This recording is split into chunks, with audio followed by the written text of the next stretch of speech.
Hai sahabat Suzuki, sebelum teman-teman menonton, yuk dukung channel aku dengan cara subscribe. Kali ini Kak Suzuki mau nge-review salah satu bagian mobil SL7 yang terbaru, yaitu letak posisi dongkrak.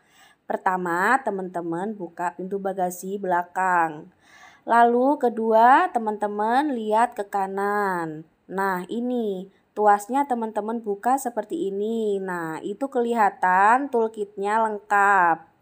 Dan ketiga, dan teman-teman lihat bagian kiri, kemudian buka bagian yang sini untuk menurunkan posisi roda cadangan. Kemudian kita lihat di bagian bawah.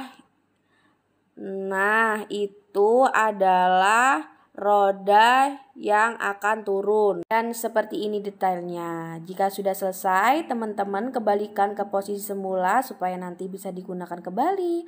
Terima kasih sudah menonton.